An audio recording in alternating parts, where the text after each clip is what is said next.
Great, so we'll get started and I will start by saying welcome to this webinar, which is the second of 4 sessions organised by the PPF as part of their inaugural Career Transition Month, also supported by the Tom Maynard Trust.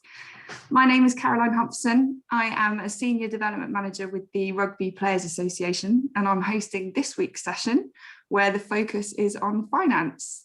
So I'm delighted to be joined by former jockey Richard Killoran, now Equities Analyst at CCLA, former footballer Lanre Oyebanjo, now Financial Planner at Untitled Wealth Management, and former rugby player Dave Lewis, now Financial Advisor at Timothy James and Partners. Thank you so much for joining us, gents. Just before we get started, just as a bit of housekeeping, if anyone's watching this live and has any questions, feel free just to put the questions in the Q&A box at the bottom, and I will get to them towards the end of the session and put them to the guys.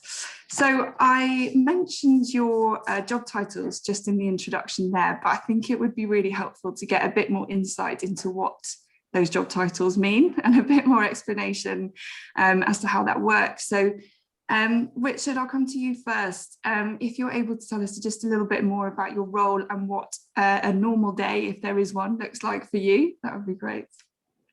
Yeah, I don't think there's actually a normal day. It changes quite a lot, but I'm a global equity analyst. So basically, what does that actually mean? Sounds like nice words, but I analyze companies, mainly in the consumer sector. So that's like the Nike, Adidas, Louis Vuitton, Nestle and Coca-Cola, for instance. And I look at those businesses, I try to analyze them, I meet with management from those companies, get to meet them on a regular basis. Then I try and model what their financials kind of look like and whether we would like to be invested in them or not. And then I will help our team decide whether we should invest or not in those companies. And that's basically it in a nutshell. That sounds absolutely fascinating. Thank you. And Lanre, you're a financial planner with Untitled Wealth Management. I know you've had a couple of changes, but are you able to tell us a bit more about your role currently? Yeah, so I'm a financial advisor at Untitled Wealth. So what that really means is I help hardworking people achieve their personal and financial goals. And so really what that looks like is going out, meeting clients, understanding what it is they have now, what is they want to get to, and putting a plan in place. So reviewing everything they have, their existing holdings, existing plans, what that goal is, whether it's to retire early, to provide for school fees, for a new house, whatever that is. We'll then go away, put a plan together, make sure that everything's working so that they can rest easy knowing that their plans and their money is in safe hands. So yeah, a normal day, especially now, there's no normal day. It all revolves around clients and client meetings. So it depends how many client meetings I have in a day. It depends how much I'm in the office or now doing a Zoom meeting. But every day is different, and that's what I really enjoy about it. And Dave, you're in a sort of similar role in that you work obviously directly with clients. Can you tell us a bit more about how that looks? Yeah, sure.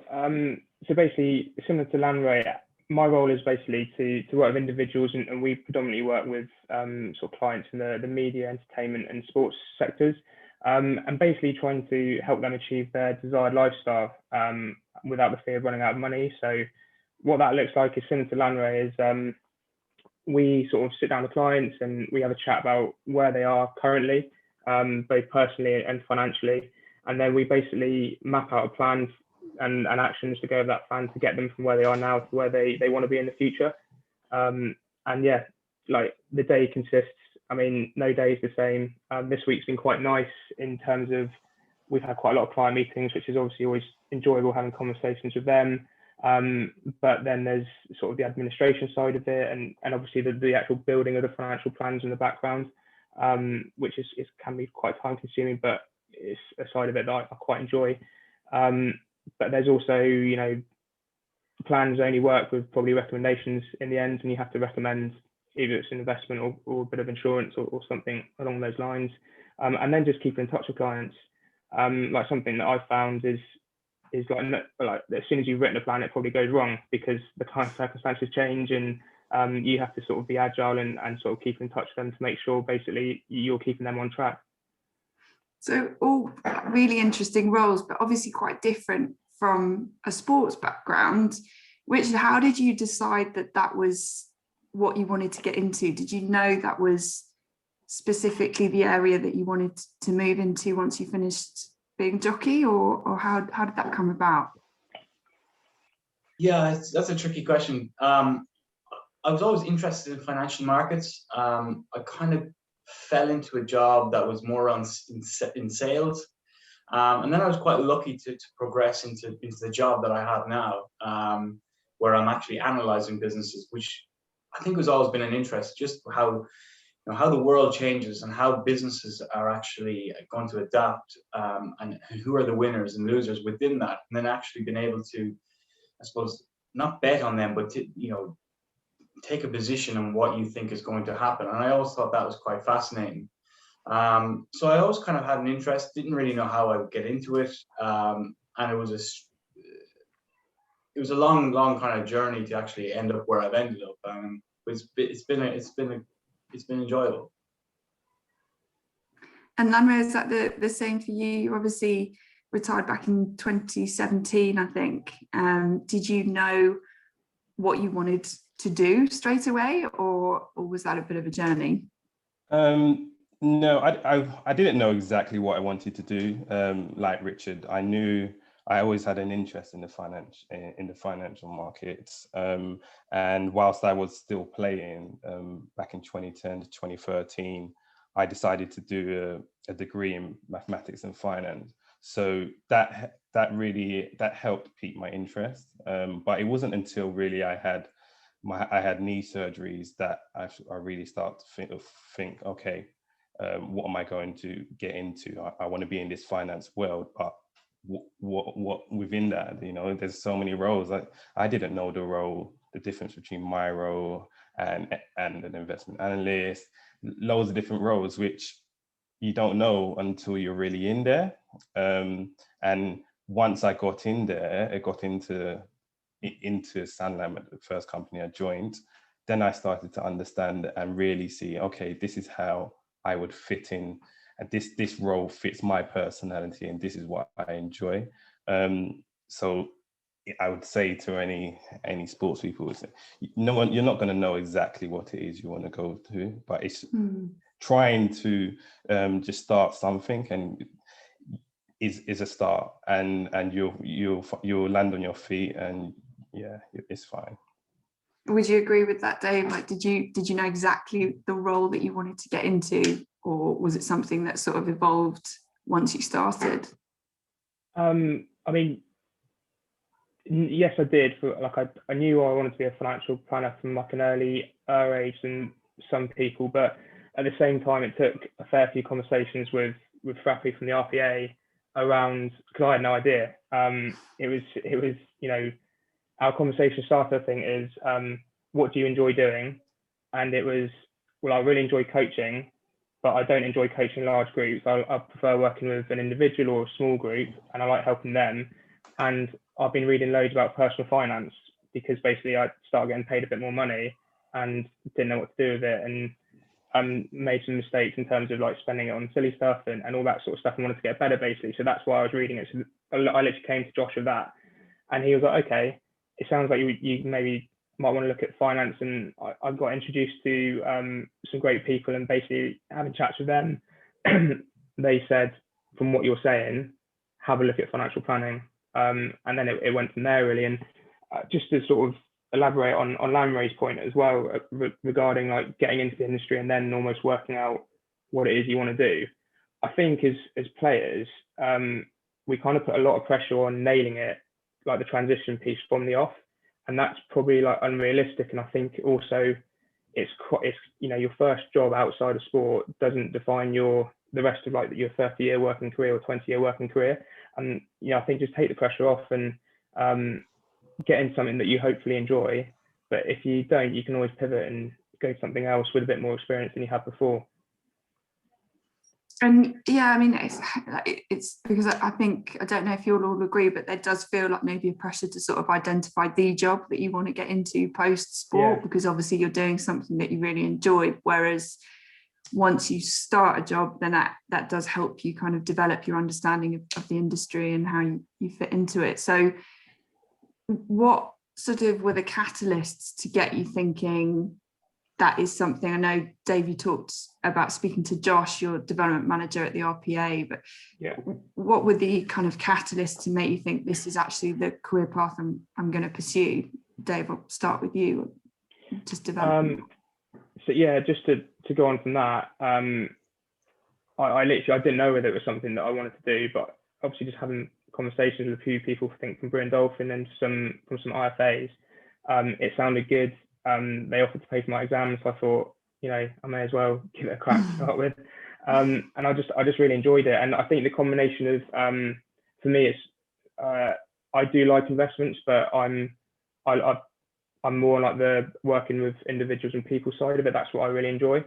So I think almost like knowing what you like doing yourself, and then you almost fit then the job to that, rather than the other way around, rather than just trying to look for whatever job you can find and then maybe like write your CV to suit that.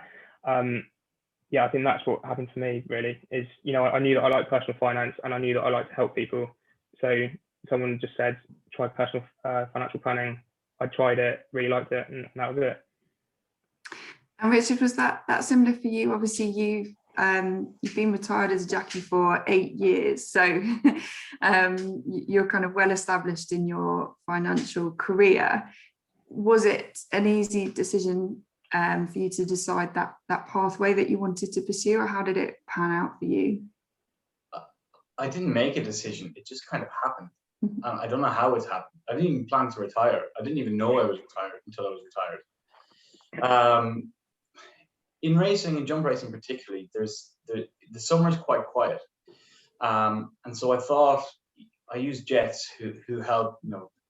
I had a chat with them and I said, look, it gets a bit quiet. Maybe there's something I can do just to see what's out there. So they found a trading course down in Canary Wharf for 3 months. So I thought I can go down here, I can do this, and then I'll go back racing. And that was the plan. But I never went back racing. So it just I kind of got to a stage where when I wanted to be a jockey, I left school at a very, very young age, didn't have any GCSEs or any qualifications. And so I made that jump, even though I liked school. And I kind of thought, well, I'm 26, 27. I'm not in the top 10, not in the top 15 where I kind of set out to be. I mean, sometimes I was going to Fakenham on Gold Cup Friday instead of being at Cheltenham, and I was thinking, well, this isn't the career path that I want. And I kind of thought to myself, do I give it another 2 or 3 years, get myself in a better position to be able to maybe climb the ladder, or do I call it stumps now and try and retrain? Because I didn't want to get to 35 or 40, have no qualifications, and feel like I'm left high and dry. And so that's kind of what spurred me into trying to get qualifications, trying to learn and retrain. I just didn't want to be too far down the line before doing that. And so how, what was the circumstances of you deciding to retire then? It was just that I wasn't where I wanted to be within my career. I wanted to be at the top, and I wasn't anywhere near the top. I think a very lower than average career. I had 100 winners, and a lot of people don't even get to ride many winners. But compared to like the Tony McCoys, who you kind of like look to compare yourself to, I was too far off. And so I thought, I need to make a change, and in something that I could get myself in a position to have a good career. And so that's what I was thinking of. I mean, recently I was actually listening to a podcast, and Brian Habana was talking about how his new life has gone in being an entrepreneur.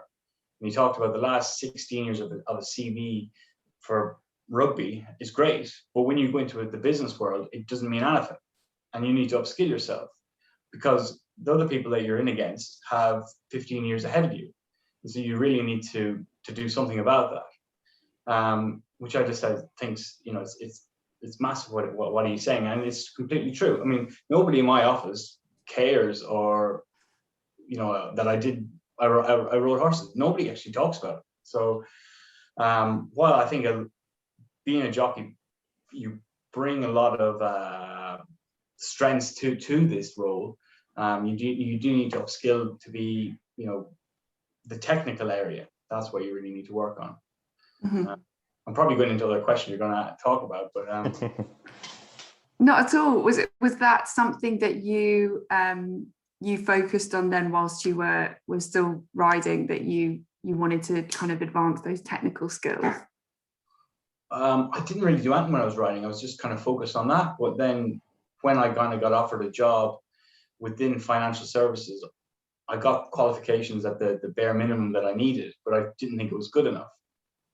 So I just did out of just in the evenings, I just started doing other exams that I didn't need to do, just to try and get better.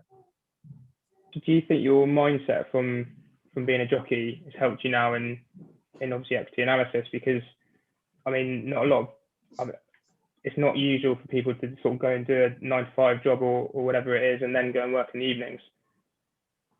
100%. I think it all comes down to mindset. I mean, I spoke to a recruiter who said that he's never met somebody or knows of anyone that has my job title or role that doesn't have a degree.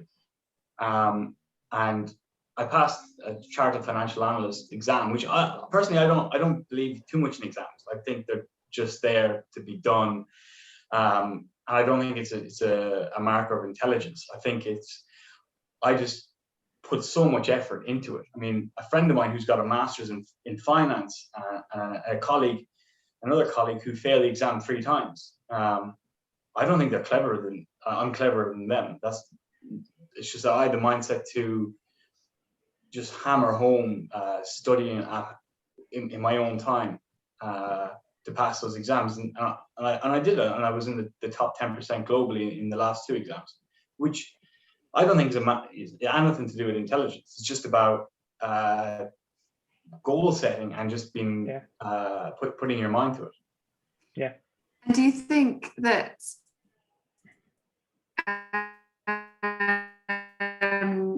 your back helps you with that mindset? So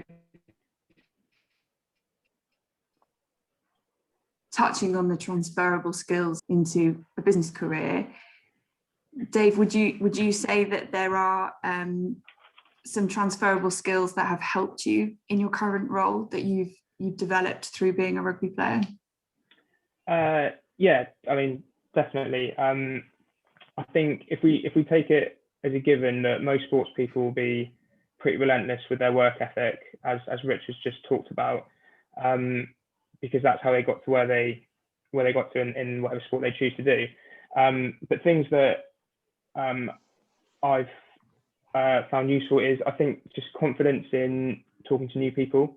I think to be fair, from the last few years of my rugby career, I was doing a lot of sort of boxes and things like that because I wasn't playing, basically. So I got used to walking into a box and chatting to a few people I didn't know, which was great. It was actually, like, now looking back at it, was great learning.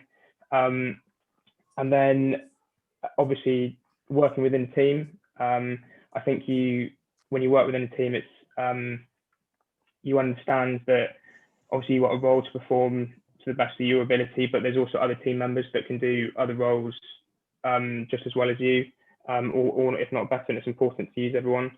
What else? I think being used to having feedback is both a positive and a negative. I think I had a meeting this week, and we hadn't, because of lockdown, we actually hadn't met in person. So she was giving feedback on something, and she sort of said, I really want to speak to you, to meet you before I give you this feedback, because otherwise I feel a bit awkward about doing it. And I was like, no, it's fine. Like I'm quite used to that. So yeah, giving feedback, but then the negative is from a team environment. We're used to feedback every week. So when you don't get it, or when you're not used to not getting it for, you know, like a few weeks or maybe like a month or two, that can sometimes be frustrating. But I've learned, you know, that's just not the office world. And then I think like the other, like again, Richard, he's doing these exams because he wants to be the best, basically. I think just that, you might not think about it or think you're doing it now, but when you put yourself in like an office environment or a different environment, I think that will naturally come to the fore. Like everyone's naturally competitive within professional sports, and I think that's a huge positive attribute to have. So giving you that edge of kind of drive and self-motivation to kind of take that forward into your current roles has helped. Have you found something similar, Lanre, coming from professional football into a financial industry? Are there some skills that have jumped out to help you develop? Yeah, and definitely, like Richard said, mindset and then drive, because every day is different, but you do need to have that drive in whatever you are doing, because when you're playing sport, it is much, it can be easier to put goals and get that instant reward. You win a game, you lose a game, it's analysed, and there's another one around the corner, and it's on to the next one. So you can, it's quite, I think it's easier to see how you're doing. Whereas in what we do now, it's not as straightforward as that. Some things take much longer, so that you don't receive that instant feedback. But just going back to your earlier question regarding what was the catalyst, and for me, I was 25 when I retired. Things were going well for me. I was moving up the leagues, and then in a training session, I twisted my knee. I thought it wasn't too bad. Played through, 7 games left of the season, played through to the end of the season, had a scan, and then it's like, yeah, the knees, you need surgery. You need microfracture. I'm like, oh, what's that? I didn't even know what it was. And then the next thing you know, I'm having another 3 surgeries within 2 years. So whilst I would have loved to have planned, some things don't go to plan, you know, and that's what I would say. Yeah, things may be going well for you right now, but you don't know what's around the corner. So really just putting something in place right now, which again leads into what I do now as well. It's just forward planning, you know, start now, wherever that may be, whatever you're passionate about, whether it's finance, whether it's something completely different. Just get your mind working, just so much time outside of sport. I done my when I done my degree, I remember doing it after I'll be on the coach, taking out my books, and this was 10, 11 years ago, getting crazy stick on the coach. What's that? People messing around with paper. I was like, okay, this is for me. I know what I'm doing.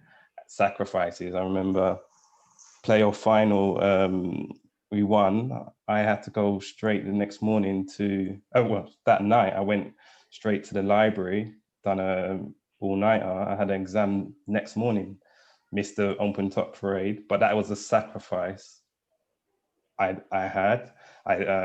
decided to do, pass the exam, and it's helped me now. But I'm just saying there is time to do whatever you're doing, and it's okay. There will be sacrifices, but in the long run, it will be worth it, you know. So yeah, because you mentioned that you had knee surgery. I think you have 4 surgeries in the space of 2 years. Yeah. And did you find that rehabilitation time easy to then switch your mind onto studying or getting experience, or how? It's difficult, especially anyone who's had injuries. You know, when you have an injury, you're powerless. So that's the real mental struggle. I think there's nothing. If anyone asks the hardest time I've had, it's being injured, being powerless. Even in what we do now, this is easy compared to being injured, because I can, if something goes wrong, there's nothing stopping me from doing my job. Unless I'm severely ill, I can wake up the next day and do my job. Whereas being injured, you can't do your job. You're sitting there watching your mates and your friends go out and perform, and you can't do anything about it. So yes, it was easier to study, and that's where the PFA really helped me. So I got in contact with Paul Raven after my second injury, second knee surgery, and I was like, look, I want to get into finance. Is there anything you can do for me? They introduced me to Sanlam, to one of the to Stuart Roslin, one of the DFMs at Sanlam. And initially, I was like, no, not right now. I got another deal. I got another contract, and I delayed it. And then it was after Paul Raven chased me up 3-4 months later that I actually started to go into Sanlam, just a day or so every couple of weeks, very flexible. And that's when I started to really get involved and really start to work towards my second career whilst I was still playing. But sometimes it just takes for you to reach out to your body and put in a bit of effort, because at the end of the day, it's your life. And I think being proactive is important. You may not know where to start, but the starting point is just asking for help. So yeah. And talking about kind of being proactive, I know, Richard, you talked about doing the qualifications and the support that you had from the Jockey's Education and Training Scheme. In relation to a career in finance, how important is networking? And as Lanre says, kind of having those introductions, how much is that featured in helping your transition? That's huge, because, well, first of all, I leveraged those, and I got to spend a day at Credit Suisse because of another jockey. Their friend worked there, so I spent a day shadowing various people. That was very insightful to see what they did for day to day. Got to spend a day at one of the biggest hedge funds in London, Lansdowne Partners, which was fascinating. So all of these, and there was others. So they definitely helped. And the problem, I think, because I did send my CV out a few times, but I didn't do that too much. Problem is, most of when you send, I think, a CV out, it goes either by some sort of algo can fish out, because there's so many different people applying. And if you don't, most of them have to have a degree. So if you don't tick that box, you're kind of discarded. Or you might be filtered by people in HR who might not recognize, well, you're in the sport. It's a bit different how you go into something. So I think leveraging your contacts is really vital. It's how I got a role where I am today, which was only a month experience. I was only given like a month, and that was it. And my boss at the end of the month said, look, we'll give you another month, but there's zero chance of you having a job. And I said, fine, that's fine. Don't worry about it. And I thought, I'm going to prove him wrong. And then another month went by, and he gave me a 6-month contract. And then 3 months into that, they gave me a full-time job. So I was lucky, very, very fortunate, very fortunate.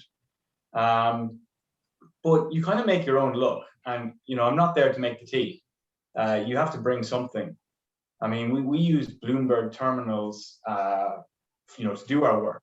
I believe they cost a couple of £1,000 per month per user.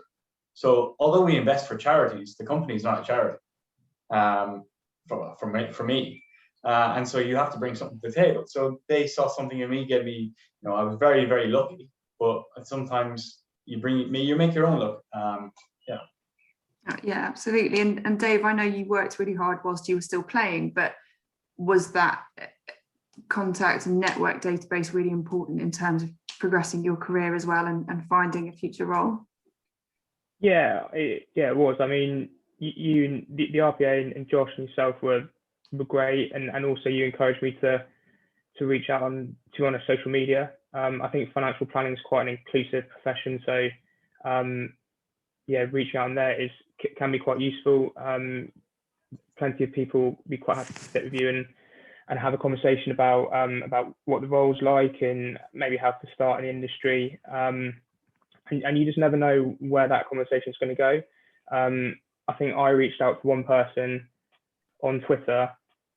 He then messaged me back. We had a phone call. He then put me in contact with another 3 or 4 people who then it's just spread. And yeah, I've now got quite a good network of people that I can ring to speak to about anything. And yeah, I think networking is really important. I think what is really key now is obviously use the technology that everyone uses now. Like you don't have to go to especially now, you don't have to go to a room to do a networking event. You can network about 5 minutes a day on Twitter or on LinkedIn or on Facebook or Instagram, whatever you want to do. If you have an idea of the sort of professional sector or something you want to go in, just have a quick Google around who's in that in your area and find them on social media and just say, I'm really interested in what you do. Can I have a coffee? The likelihood is that they'll probably see that you've got a professional sports person background, and they'd also be interested in having a chat with you. And it just goes from there, really. And would you, I mean, just picking up on that, kind of just trying to be, again, just being proactive whilst you're still within your sport. What would be, I guess, your advice or your top tips to a current athlete who's thinking, I think I want to get into finance? Like you've said, there is a broad spectrum of roles within the financial industry. Yeah. Where's the best place to start? It's a very good question. It depends. Like obviously, it's a very broad sector. I think to start with, you just want to have conversations with people maybe in different sectors to see what they actually do. So like Richard's role is very different to mine and Lanre's. And there's obviously other jobs in the profession that are very different to all of our roles. So I'd say start with conversations. You won't lose anything by them. And then once you've sort of picked up on an area that you like to do, I agree with Richard about exams not being the be all and end all, but I also know that if you start doing your exams while you're playing, even if you haven't fully qualified, it just paints a really good picture of you basically being happy to go above and beyond and, looking after yourself and planning for the future. And the fact that you're serious, like you're not just, that you're committed to what you're looking to do, really. So those would be my two ones, really. Is that something you'd agree with as well, Richard, just in terms of kind of advice to athletes looking to get into this? Yeah, showing some sort of initiative. I mean, even if just looking at what Dave was saying, if you're doing an exam or you're trying to progress through that, it shows that you've done something or you're trying to do something. I wish I was more around. I wish I read the FT. I wish I did things like that. So all of those things do help.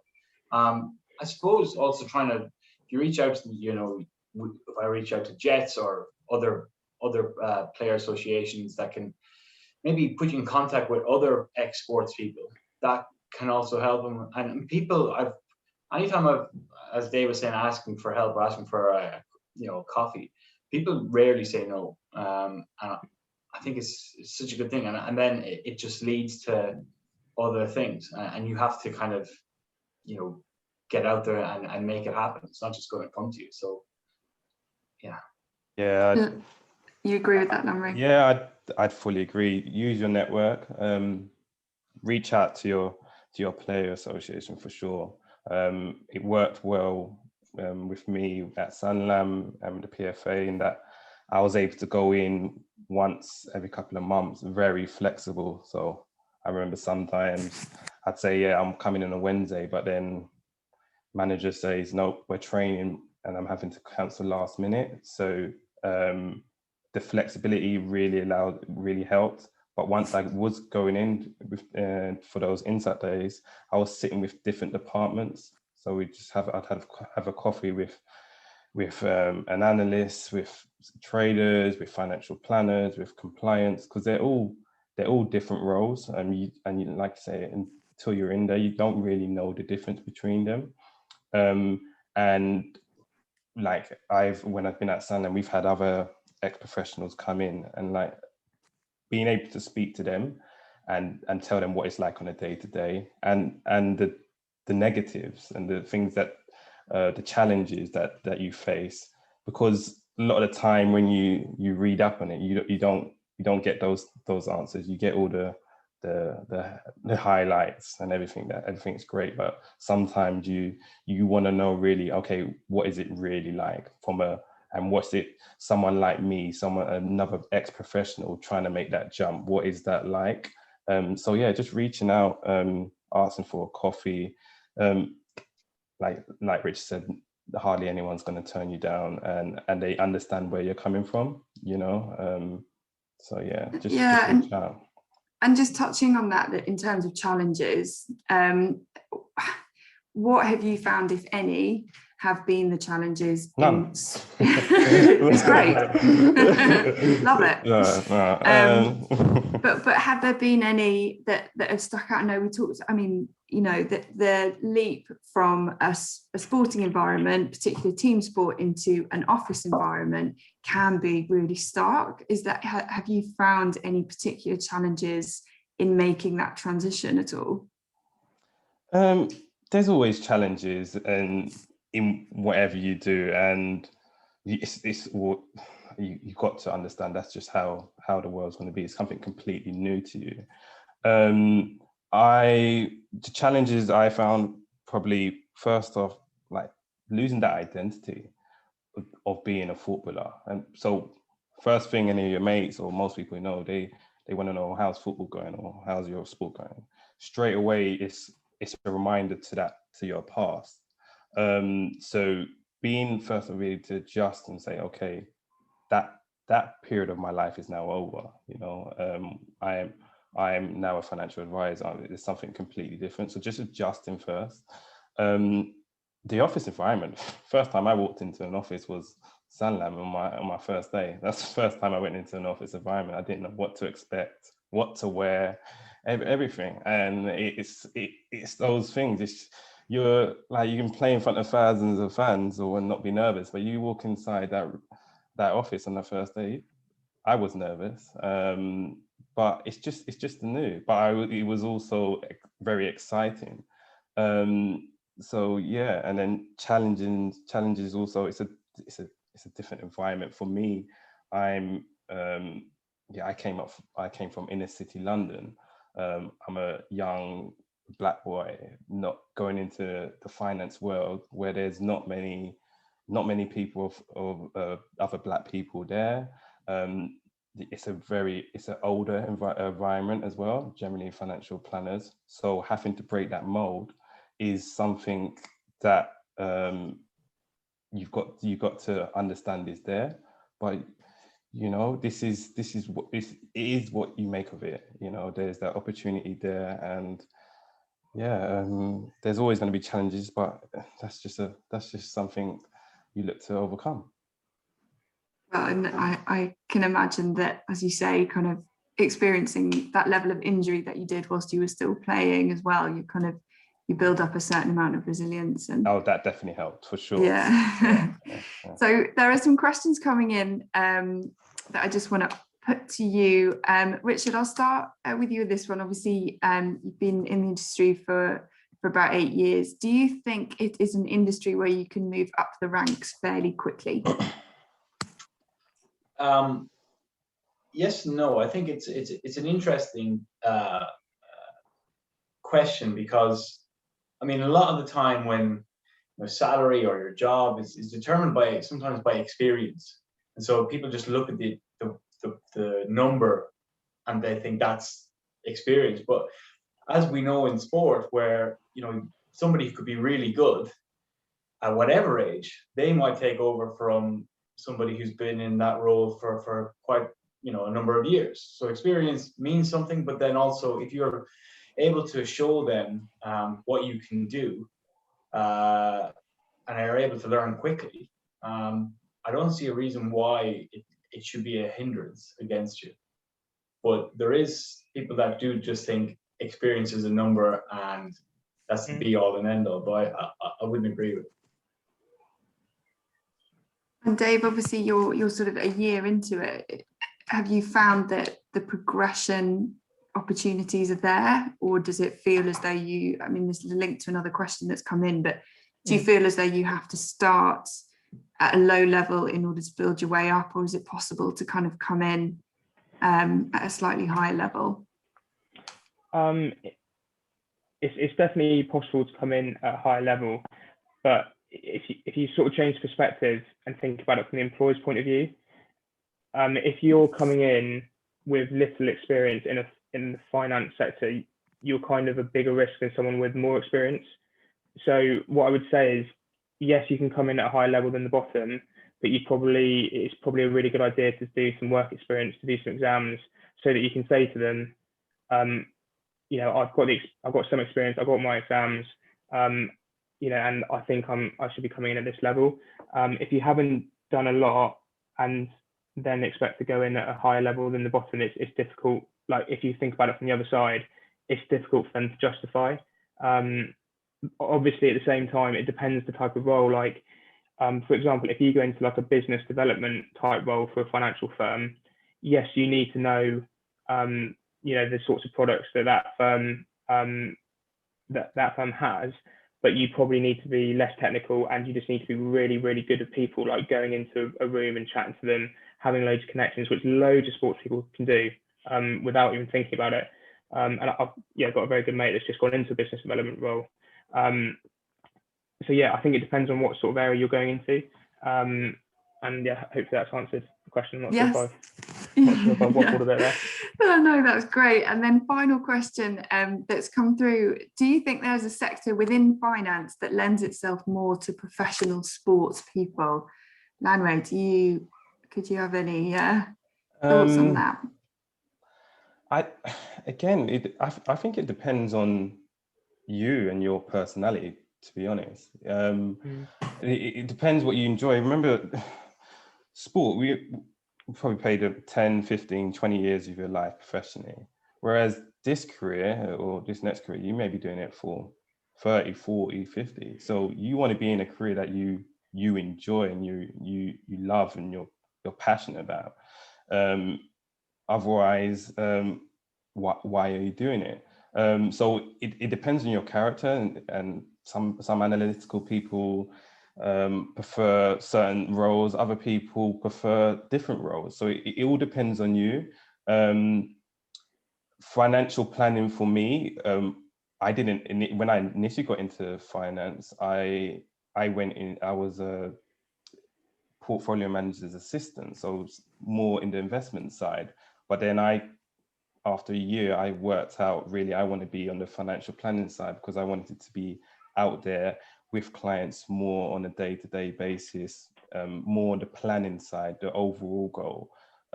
Whereas you may have a particular interest in just one sector, and then that may be for you.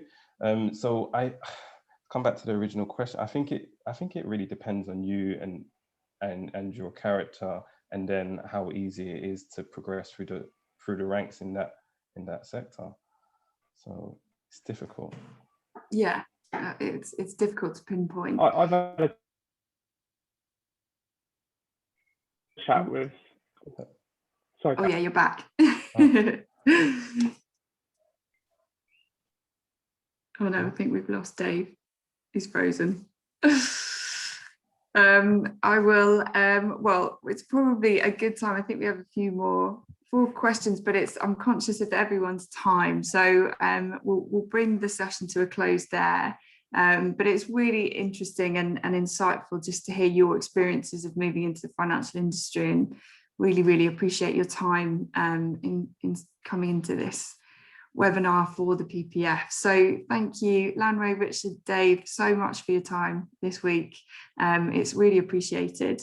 And thank you too to the PPF for organising these sessions, supported by, as I said, the Tom Maynard Trust. It's a great opportunity for players to listen in. So I think next week the focus is on trades, so one to look out for then. But thanks again, and we will leave it there.